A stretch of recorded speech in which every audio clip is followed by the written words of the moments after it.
Okay, lovely, great. Thank you everyone for joining us. I've started the recording, so everyone who is comfortable with being recorded on video, please leave your cameras on if you would like to. Otherwise, please feel free to turn off your cameras. Everyone, all the participants should be on mute, aside from myself and Grace, who will be doing the introduction. I'll introduce Grace as she will be opening our Spectrum of Experience conference with this talk on her experiences. So I'll give a little bit of background for the purposes of this recording to introduce the conference to anyone who is watching this and hasn't already heard about One-to-One and our work. So we are One-to-One Enfield. We work with people with learning difficulties and or autism to help them live better lives, have a voice, and to be included in community life in the London Borough of Enfield. I'm Bentall. I'm one of the staff members of One-to-One. I've organised this conference with my colleague Usha, and thanks to the support of Canwell and our CEO Andrew. This conference is funded by Enfield Council. When putting together this conference, we started with a focus on autistic women and girls, and we include trans women in that definition. We widened the focus to include all minority genders, including non-binary people. We are also highlighting autistic experiences of sexuality, as we hope to give a platform to autistic speakers with intersections of identity that are least often represented in media and heard in public. I realised a few days ago that I've been putting together the talks that I really needed to hear before I was diagnosed autistic and while I was on my journey towards diagnosis. I hope that autistic people, family members, carers and professionals can all learn from our speakers and perhaps will find these stories affirming of their own experiences. So without further ado, I'd like to introduce Grace Liu. She is a blogger and author of Approaching Autistic Adulthood. You can find her podcast, Minority Musings, on all good podcast platforms, and I'm sure she can tell you far more about her work and her experiences. So a warm welcome to Grace. Hello, and thank you, Bea, for that lovely introduction. So I'm just generally going to be sharing my experiences of being different. So I get the impression that these days it's actually considered a bit trendy to be a little bit different or quirky. I imagine a lot of you people have heard people say things along the lines of, oh, we're all a little bit on the spectrum, aren't we? Well, to anyone who has ever said or thought this, let me just ask you one thing. When you were a child, did you ever want your mum to read you a sea life encyclopedia as your bedtime story? No? I thought not. Diversity and inclusion are becoming more widely talked about in this day and age. Different races and cultures are becoming more widely represented in the media. LGBT+ rights are improving, and disabled communities are finally being given the space to speak about their experiences. But the way I see it, we still have a long way to go. People in ethnic minorities still face racism. Hashtag all lives matter, hashtag not to racists apparently. LGBT people are still expected to be quiet and stop shoving their agenda down people's throats. Think of the children. There are only two genders, marriage is between one man and one woman, blah, blah, blah. And disability-related media and resources are still largely dominated by typically abled people who pity us and want to fix us, and will keep looking for answers we aren't even looking for, just so they can make us more like them. Sound familiar? One thing that isn't so widely talked about is the intersectionality between different minority identities. So what does it mean to fall under multiple marginalised categories, and what additional struggles can arise? As Bea said, I am an autistic author, blogger and speaker, and I will be sharing what I've learned as an autistic mixed-race lesbian woman. I was diagnosed with autism aged 9, more on that later, I started my blog in March 2013. My blog is unwrittengrace.wordpress.com. I'll show you a link at the end. I published my book, Approaching Autistic Adulthood, The Road Less Travelled, in October 21. And I did my first talk in March this year. This is my second event. But I'm not going to focus on that right now. Instead, let me go back to the very beginning. I was born on 17th of March, 1993, in Taiwan, to an English mother and a Taiwanese father. Now, a common recurring theme in my life is being singled out because of being different. I think this started on the day I was born, and my mum had to give birth to me with a crowd of Taiwanese nurses all gawking at her because she was the only white woman for miles and she was giving birth to a mixed race baby. Story of my life. From then on, my family and I got a lot of attention for being different, and I just realised that I need to share my slideshow. So just bear with me while I do that.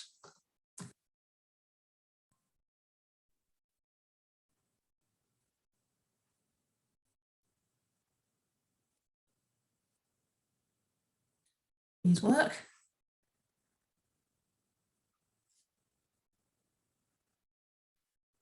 People would often stare at me and touch me when I was a baby and a toddler, to which I would respond by screaming in their face, an urge I still have to fight if people I don't know try to touch me. I also did not respond to average situations in an average way. I like to think that this opening photo sums up what I was like as a child.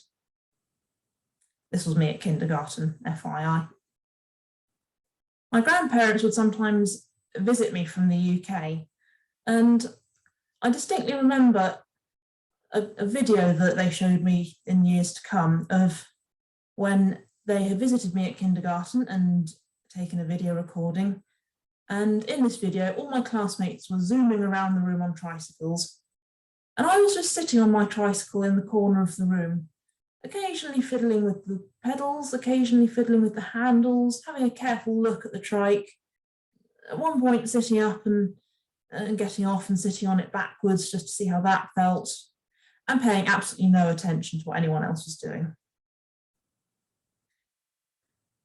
Another example of what a weird small child I was the clay pots incident, when my kindergarten teacher was trying to teach us all how to make clay pots.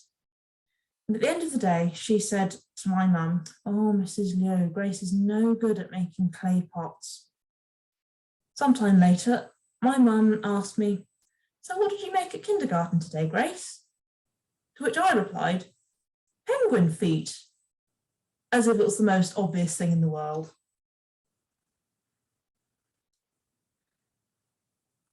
And on top of all that, for some reason, I wanted to be called Robert. I don't know why, and I assure you, I am a cisgender woman. This isn't foreshadowing anything about my gender. I just didn't really like the name Grace for some reason at that age, to the point where my mum couldn't even say in a sentence, "Oh, let's say Grace before a meal," without me insisting, "It's not Grace, it's Robert."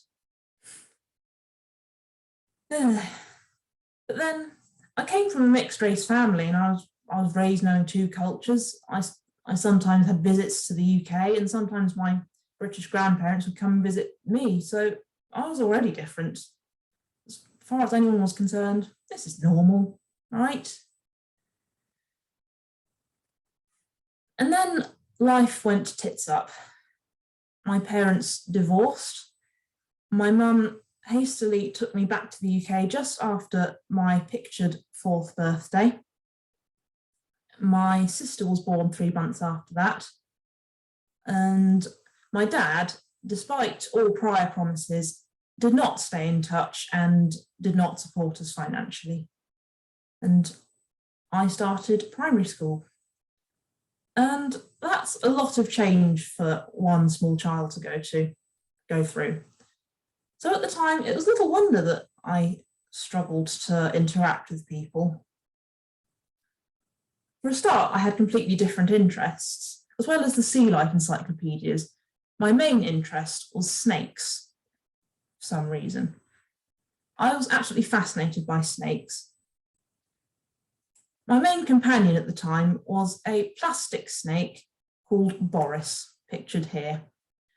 Boris and I were firm companions. We went everywhere together, and I would very often wear him coiled around my neck, which must have got a lot of really strange looks from passers-by. My mum even took me to a snake exhibition when I was 5. I had a long, careful look at all the snakes, and then loudly proclaimed to the man in charge, "I had no idea corn snakes were polymorphic." I mean, you have to admit, I had a pretty good vocabulary for my age. I mean, if anyone's remotely interested, polymorphic just means a snake that can come in more than one colour variety. Needless to say, my vocabulary and spelling weren't absolutely flawless. When my mum and I were in the supermarket one day, I spotted a sign that said, "Thank you for shopping, county." And I was quite smart. I figured that the word county was just the word country, but without the R. So, being as fond of reading aloud as I was, I loudly and clearly read in a busy supermarket, "Thank you for shopping, cunty." Yeah, my mum loves to embarrass me with that one. But anyway, I'm going off on a tangent here. You can probably see why I struggled to make friends at that age. I mean, we've already established I had nothing in common with anyone. And boys in particular were just a nuisance to me. I just did not see the point of boys whatsoever when I was that age. I think this was apparent when I said to my mum, after much careful thought, as though I've been going through this for a while, "I wish all boys were dead." No, I promise you, I'm not a man-hater, any guys who are listening to this. Girls were a little bit different. I did kind of want to be friends with the girls. I can remember thinking how pretty they were or how nice they smelled, but I just didn't know what to talk about with them. I mean, while they were into all the latest toys and books and children's TV shows, I was wrapped up in plastic snakes and sea life encyclopedias, so I didn't have a chance. The teachers, meanwhile, thought I was odd, slow, strange, and queer. I mean, I suppose they're 25% correct. They blamed it on Mum being a bad parent, and given that she was an unemployed single mother, I mean, as far as they were concerned, that made her the work of the devil. At one point, someone suggested I should watch more TV. I don't know how that would have solved anything. They even had a school nurse check me for bruises. Now, this is going to sound slightly dodgy, but I had to take off some of my clothes for this. To which I responded, "But it's rude to show people your knickers." My mum kept pushing for support for me, but the school just weren't having it. They thought I was just a little bit quirky. I mean, they weren't wrong. When we did African week at school, we spent the whole week studying various African cultures, and one of the craft activities we had to do was decorating an African bag. You know what I put on mine? A snowman. That well-known African symbol that all cultures will be appropriating. But, you know, I was in a single parent family and I'd recently moved countries, so I was bound to be a bit quirky. I mean, this was normal, right? It certainly was according to my school. Then my mum met my stepdad on holiday. Yes, I know, cliched. We started spending weekends together, and then before we knew it, they married when I was 8, and we moved. And a few weeks of me starting at my new school, and we had a lady from Autism Outreach come into my class to support another child, and she immediately noticed me. To cut a long story short, she helped pull a few strings, and my school started actually taking my parents' concerns seriously. And I was diagnosed with autism when I was aged 9. So my parents were quite matter of fact about this. They just explained to me, you are autistic, which means that you're made a little bit differently from other children, and you might struggle with things they don't. I thought about this. And then I asked the first question that popped into my head. Oh, can I have a piece of cheese?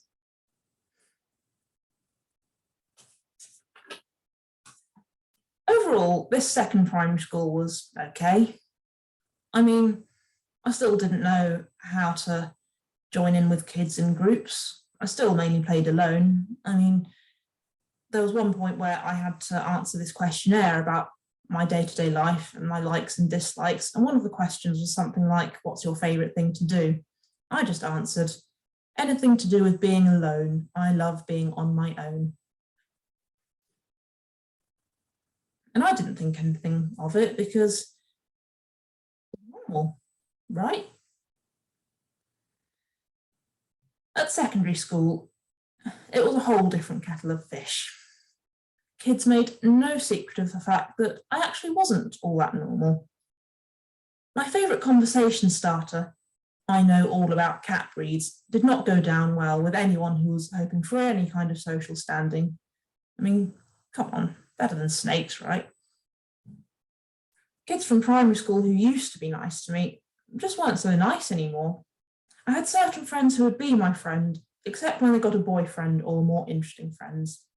Then they'd make it clear that they couldn't be bothered with me in the slightest. I had certain other friends at different times who I strongly admired, all girls. They were pretty, they were funny, they were talented, and perhaps most importantly, they were nice to me. And I thought it was just a phase because that's what everyone says. I mean, this was normal, right? I was so sure I'd be interested in boys any moment now. While I was waiting for that moment to come, I had enough to be going on with, and I was burning out fast. I mean, if this picture doesn't sum up how I felt as a teenager, I don't know what does. I was really falling behind in lessons due to lack of support and autism understanding. I was often patronised and embarrassed by even really well-meaning staff who didn't see the problem in talking about my struggles to me in front of other children, or talking about how I'd been let off some homework assignment.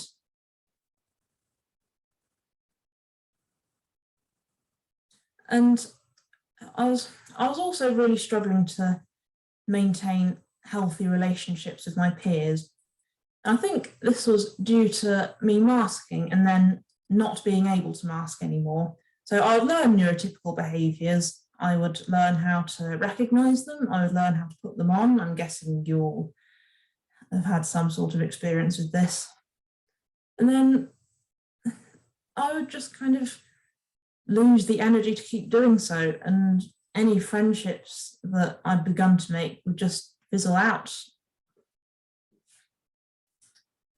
On top of all that, boys were racist to me. One was explicitly hostile to me and made it very clear he wanted me nowhere near him because of my race.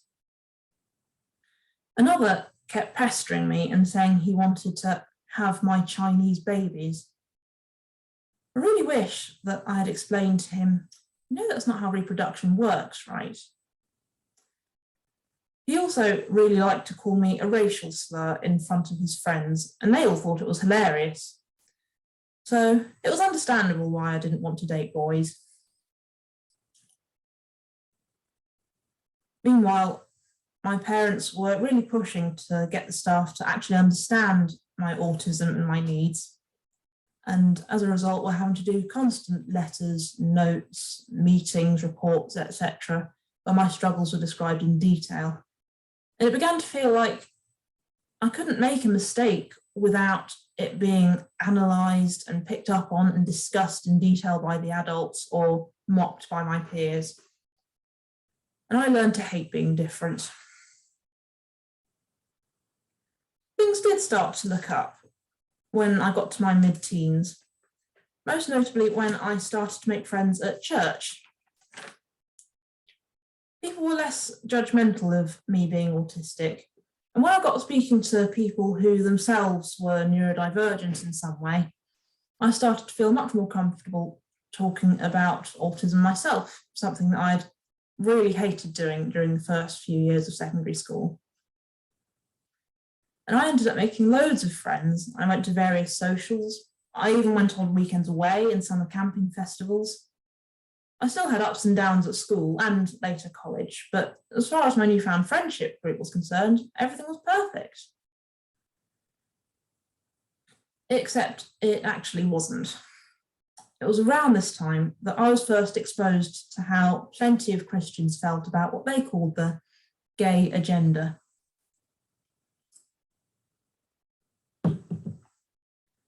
I can distinctly remember sitting through some small group discussion where the person in charge was talking about how we shouldn't be condoning what he called the gay lifestyle, and how LGBT people will keep insisting they were born this way when they weren't, and just the whole being gay is a sin malarkey. And it was things like this that drove me into days where despair and self-loathing and worry about what people would think if they knew that I was gay threatened to overwhelm me. On the surface, I was learning to accept being different, but deep down, I was really grappling with this deep-rooted feeling that being different was bad. I was different in even more ways than I originally thought. And I was different in a way that my Christian friends might not like. But, you know, on the surface, everything was perfect. I still tried to be the version of me that the church and my friends liked. You know, autistic and a bit quirky, but nothing to hide. I tried to be perfect, and I tried to act as if the community I was a part of was perfect. I like to think this photo kind of sums up how I was at that particular stage in my life. You know, you got my Christian friends looking all happy, not a care in the world, and me just not knowing what to do, but going along with it just to fit in. I had this one friend in particular who I was really close to for a number of years. I thought she understood me better than anyone. I mean, we were both neurodivergent in different ways. We did everything together, and I really wanted to be more like her, as sad as this sounds. I thought being a good friend meant letting the other person have their way and being the person that they wanted me to be, because I didn't believe that who I really was, this autistic, mixed-race, lesbian girl, was worthy of acceptance.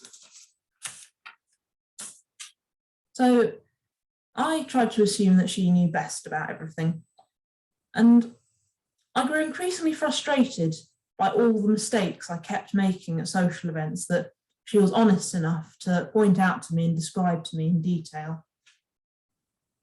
I thought she was criticising me because she knew better than me and I was wrong. But then if I tried to do things the way she wanted, I would somehow get it wrong anyway. She told me I was too bossy, but she also called me a pushover. She thought I was too clingy, but also that I wasn't sociable enough and needed to be more assertive.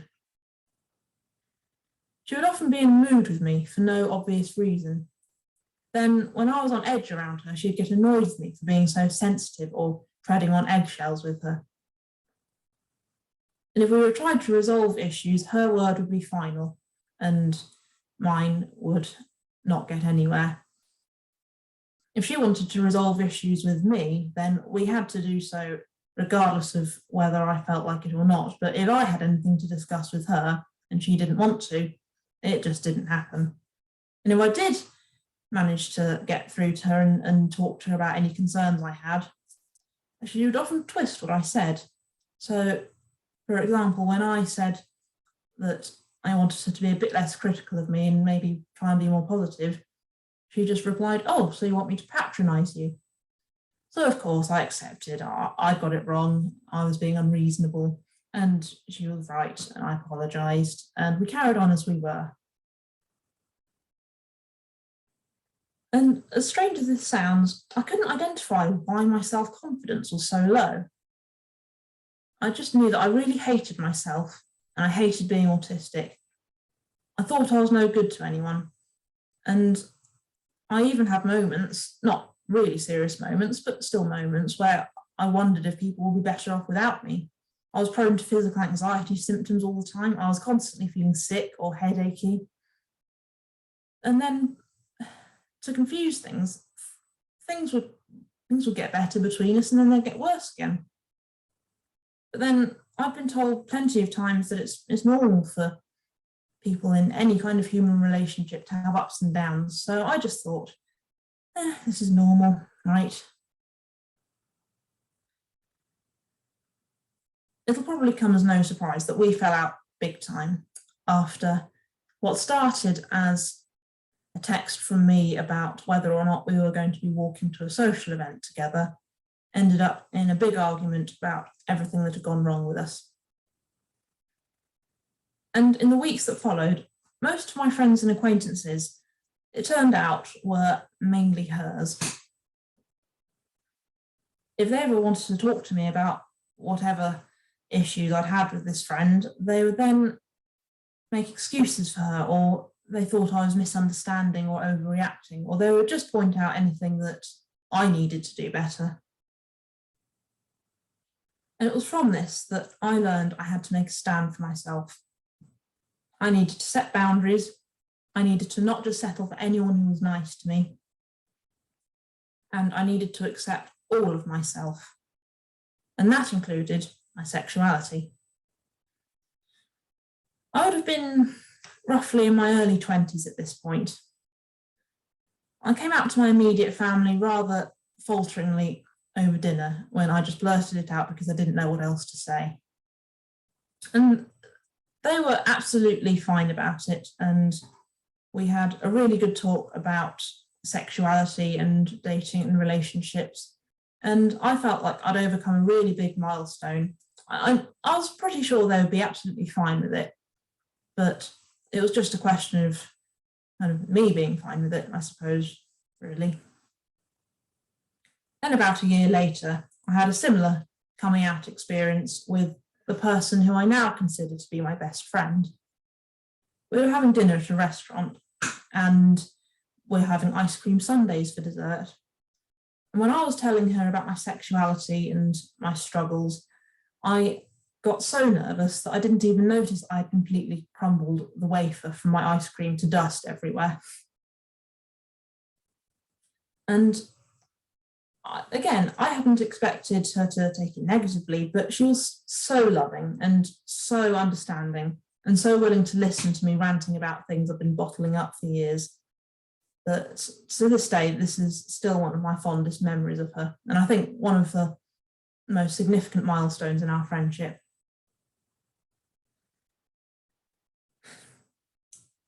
But of course, there was still church to deal with.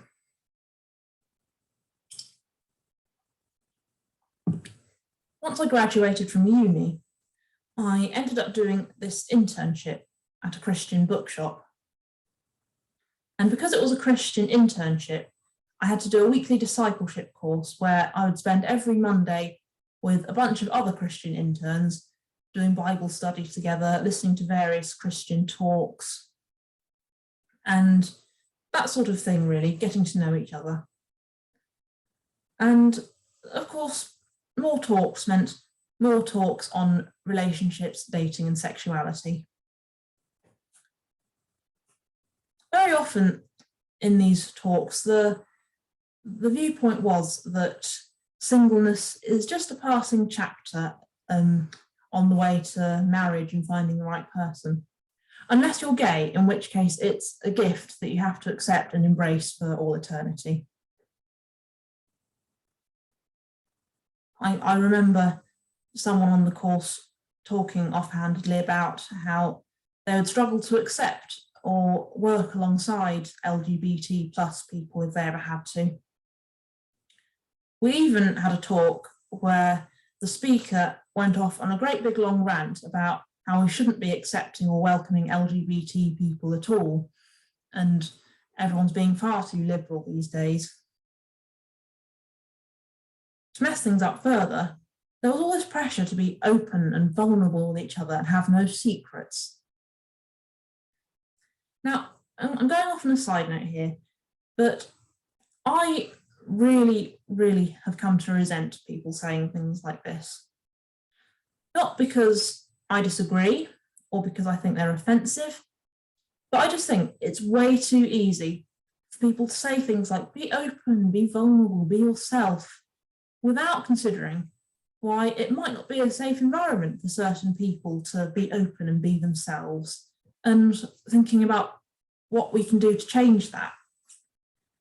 Anyway, little pet peeve of mine.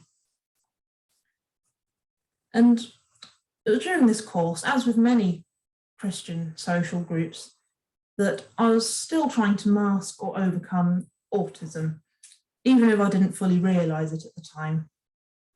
There was so much pressure to socialise when I was burnt out.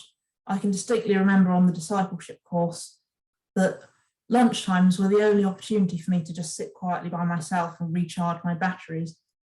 But so often our leader at the time would say to me, go and have lunch with the other interns. It's really important that you all bond with each other. And I just didn't know how to describe what I needed in that moment.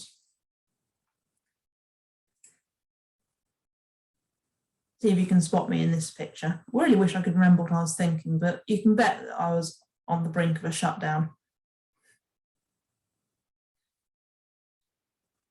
I mean, I had explained my needs. I was getting better at doing this, but there were just too many situations where people knew I was autistic and they were supposedly okay with that, but they weren't okay with my actual autistic traits or needs.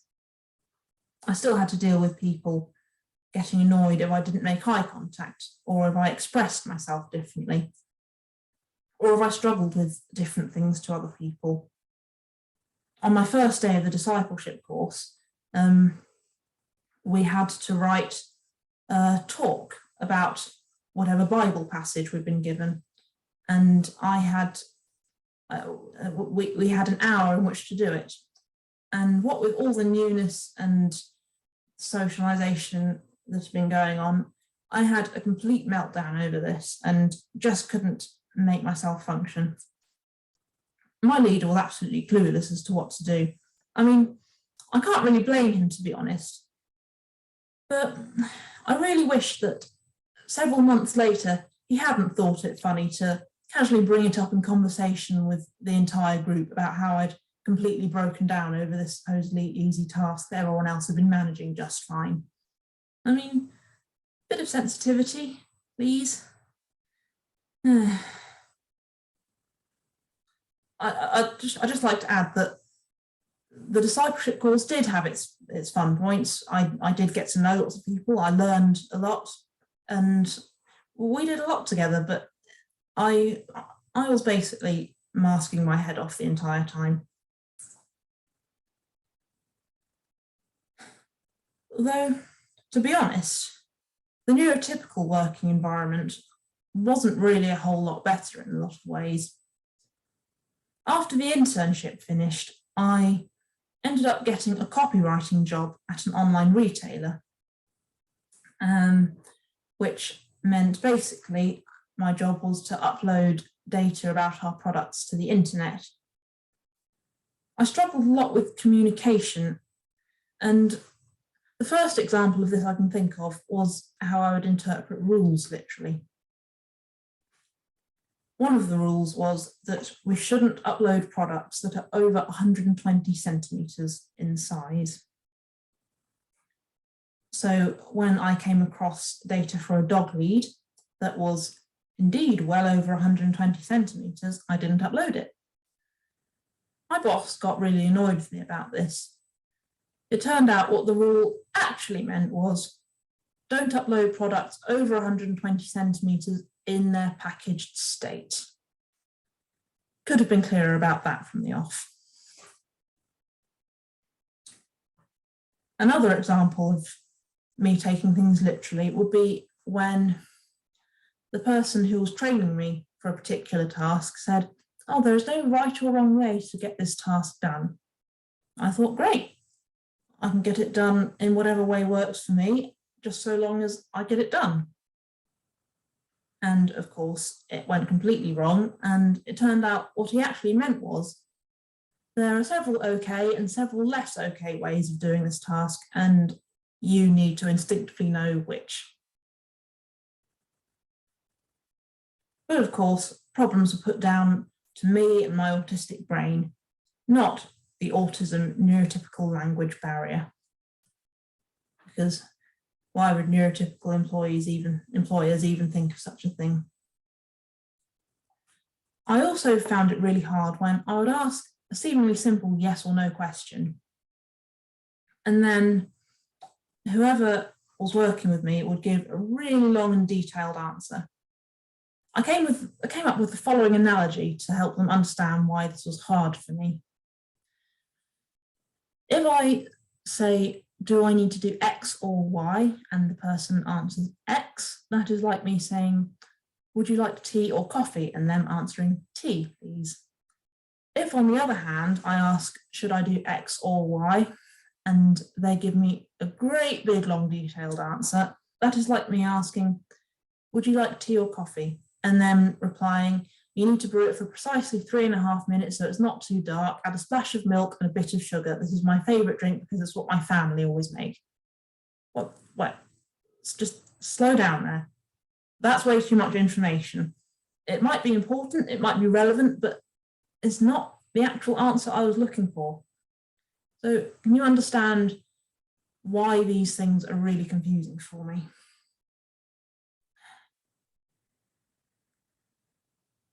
Coming up with this analogy was just one of many ways in which I pushed myself to find ways that worked for me. Another way was when I thought about all the things I was struggling with and made a list of them so that I could revise them outside of working hours, like Excel formulas, which I still don't fully understand to this day, but managed to learn to a satisfactory level, or just general company procedures. The main thing was me learning to meet my targets. And I found what helped with this was if I took a big target I've been given, like upload 100 products in 4 hours, and divide it into several smaller targets. So upload 50 products in 2 hours, 25 products in 1 hour, and 12 or 13 in half an hour. And it was this that got me uploading not only at a consistent speed and excelling my targets, but also working both quickly and accurately. I had a lot of struggles with this job, but I found ways to make it work. In general, being more assertive was proving to be much easier said than done in any environment. And it may not have been obvious at first glance, but more and more, I was coming to believe that I couldn't do everything right, and I couldn't make everyone happy, but I was still worth advocating for. And I began to realise that many autism-related struggles did not come solely from my brain itself, but from other people's lack of understanding and accommodation. If all that wasn't enough, I still had to deal with racist assumptions and catcalls from passers-by. I still had to deal with people shouting, "Ni hao, konnichiwa, Great Wall of China" at me in public like it was some big joke. And I learned to just walk past, keep my head high, not give them the time of day, and let it just be water off a duck's back. It was a bit harder with people who really meant well and wanted to talk to me. Like people who would say, "Oh, ni hao," or say, "Oh, Chinese people are always so XYZ." And I learned how to be both respectful and honest in managing these situations.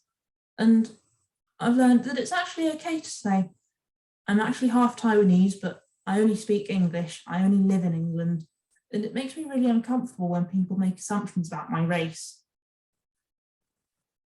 And sometimes that will make people a bit uncomfortable, but sometimes it needs doing and it can be done without attacking them.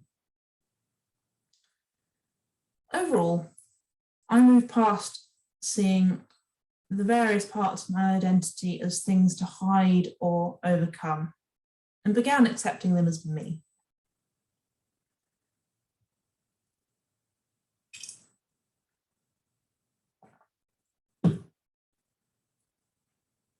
Now, the pandemic brought a lot of changes for me, as for everyone. I was furloughed from my copywriting job, and I had to move back in with my parents. Some months after that, I was made redundant, and I had to accept that I was leaving behind my whole life as I knew it. But there is a silver lining to every cloud. It also gave me time to reflect on things I didn't have the time or headspace for before. I began to realise the impact of years of masking, how I'd spent so long seeing myself as lesser or broken for whatever reason, how exhausting it was trying to be what everyone expected me to be, how secondary school shaped how I relate to people today, and how this is still apparent in how I feel insecure in my friendships, or how I wonder if they really accept me or if they're going to reject me, however irrational that is, and just generally how exhausting it is being different. And there are some things that shouldn't have to be normal. Ignorance, discrimination, prejudice, hierarchies based on neurotype, sexuality, race. These things are all widely accepted as normal and not spoken about enough. And all this inspired my book, Approaching Autistic Adulthood, The Road Less Travelled, something I'd been putting off for years. With autism acceptance came LGBT acceptance. I wanted to write about all of me in this book, and I couldn't do so if I was still in the closet. I'd come out to a few friends since I came out to my best friend on a one-to-one basis, but I still hadn't had the courage to write about it. I'd been waiting till I was no longer afraid, but then I realised that that moment may never come. So it was during the first draft of my book, April last year, that I wrote a coming out blog post as my final coming out milestone. And I was blown away by how many people responded positively. I'd been really worried about some people's reactions, but some of those people were among the positive responders and others just didn't respond at all. I'd like to acknowledge just how lucky I am, by the way, to have such a positive coming out story. I know that many people get rejected or thrown out or even physically hurt for being LGBT+. So I just want to acknowledge, I know how lucky and how privileged I am in that department. And I know that if I do get any negativity, I can probably handle it.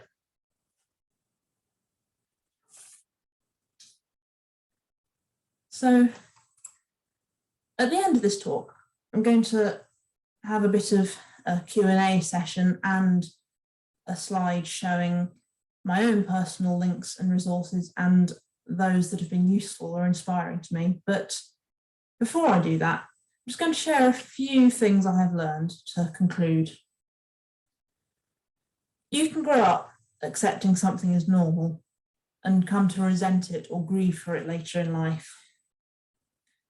And that's the way it is sometimes. You're just having feelings that it didn't occur to you to have at the time. I really regret all the years I spent trying to hide parts of myself. I really regret being so desperate for acceptance that I was willing to keep hiding one part of my identity just so that people would accept another. I really regret settling for just anyone who would be nice to me if that meant they could ditch me when more interesting people came along or mess with my mind and emotions. But you know you're changing in a good way when you are learning and becoming a better version of yourself instead of pretending to be someone else.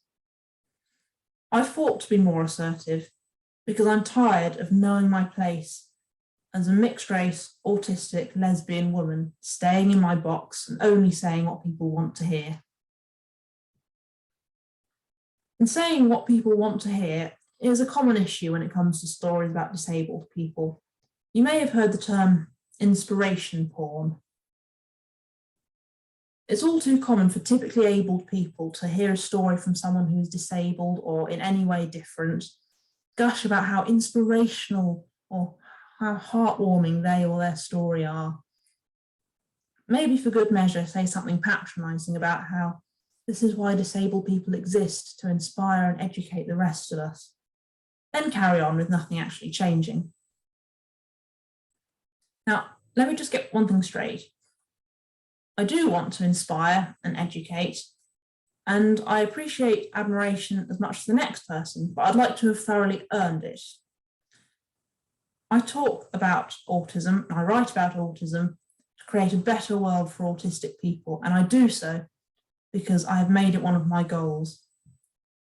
Not just to make neurotypical people feel good. People feeling good shouldn't be the end goal.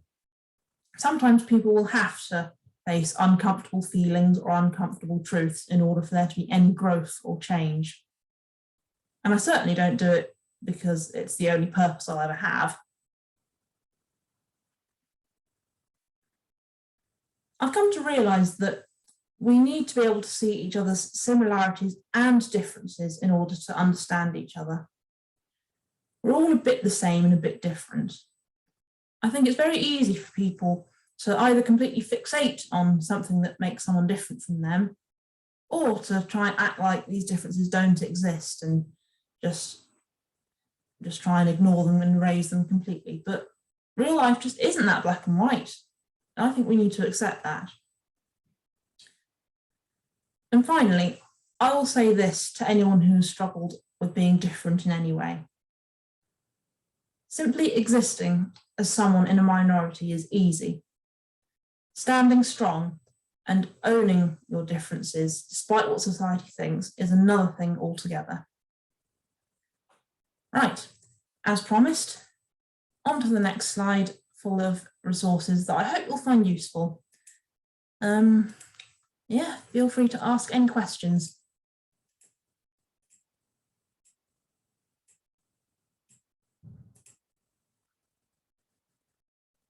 Thank you so much, Grace. That's all right.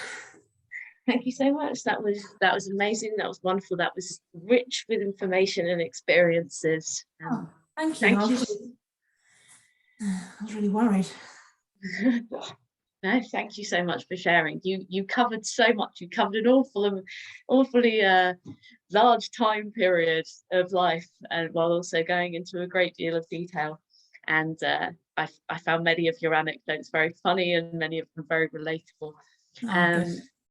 So yeah, I would like to invite our participants to use the raise hand function if they would like to ask a question. You should see it at the bottom of your screen under reactions, and there's a button that says raise hand, or you can type a message in the chat if you would prefer to, or if you are non-speaking, if you don't want to speak.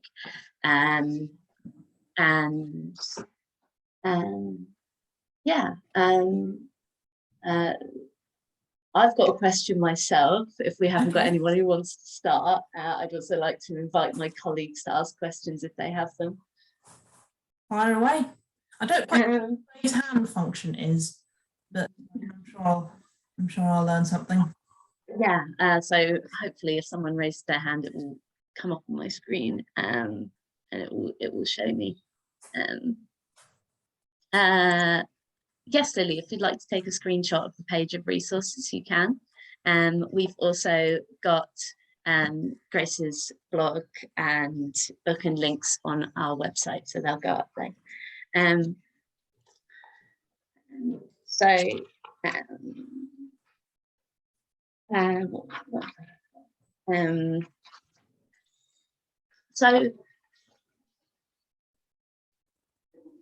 speaking from the perspective of someone, I'm autistic and I'm bi, and sorry, I'm autistic and I'm bisexual, and one of the things people ask me during Pride Month is, what helped you figure out your sexuality? Like, was there a moment, or was there something that helped you figure out the difference between admiring girls and being attracted to them? I don't know really. I think for me it was just a case of thinking, well, I know I've already said this really, thinking, oh well, it's kind of normal to go through phases like this, and I'm sure I'll start being interested in boys anytime now, and then kind of not being willing to acknowledge that that just wasn't happening. And meanwhile I was getting these really intense feelings about girls, and I suppose worrying about being different. I think even before I knew what the Bible said about it, I was already ashamed of being different. So it was something I didn't really want to realize. I know that's not a very helpful answer.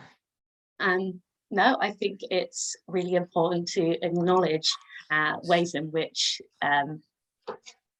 non-heterosexual people feel marginalised and feel like they don't want to come out because they're worried about consequences, like being excluded. And do you feel like media representation, i.e. if you was there anything that you saw that helped you feel recognised or seen or related to in the media, in terms of being autistic or in terms of being gay?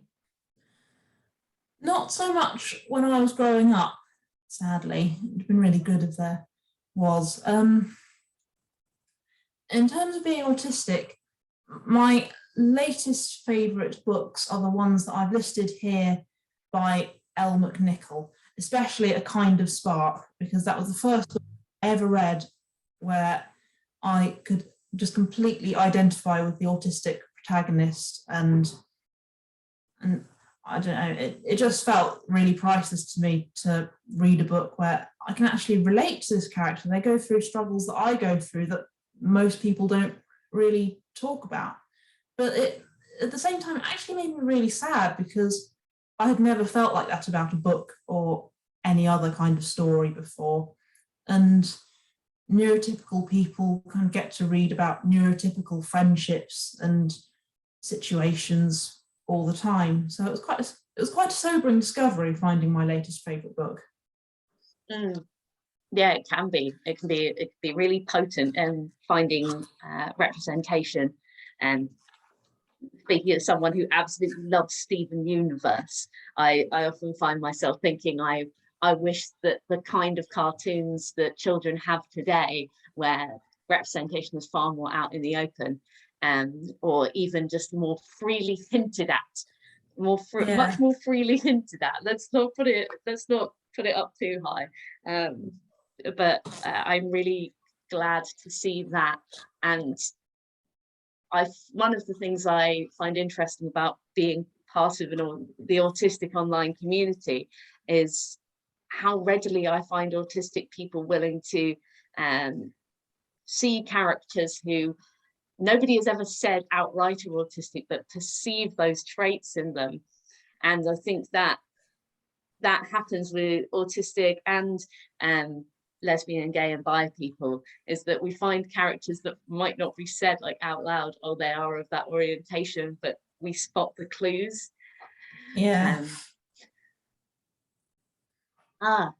Thank you. Do I need to look at the chat, Scott? I haven't got the questions in the chat. Anyone raising hands? If anyone, I'll say again if anyone wants to start on this question. Just FYI, it's fine to take a screenshot of the resources. Yeah. Yeah.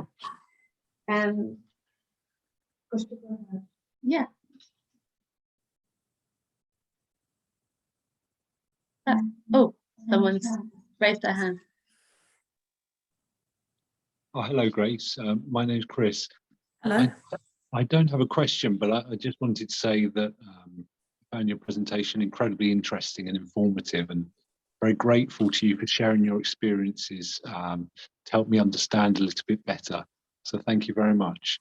Oh, thank you, Chris. I really appreciate that. I was really worried about the delivery and me forgetting really crucial things and so on. So that's really good to hear.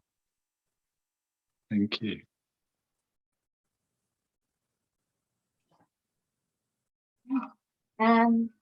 So I noticed it's 2 o'clock and time to wrap up. So I think it's 3 o'clock. It's 3, sorry, oh God. Standard. Thank you so much, Lily, for attending. Is there anything you'd like to advertise? Is there a project you're working on right now that you're excited to talk about? Not that I can think of. I've listed all my resources and social media names and links, have you? So feel free to make what you will of those. Yeah. So yeah, I guess read the blog, listen to the podcast. I listened to the first episode of Minority Musings yesterday, loved it. And so looking forward to listening to the rest of that and keeping up. So let's wrap up there. Thank you very much. And I'll ask my colleagues to pause the recording. Yeah.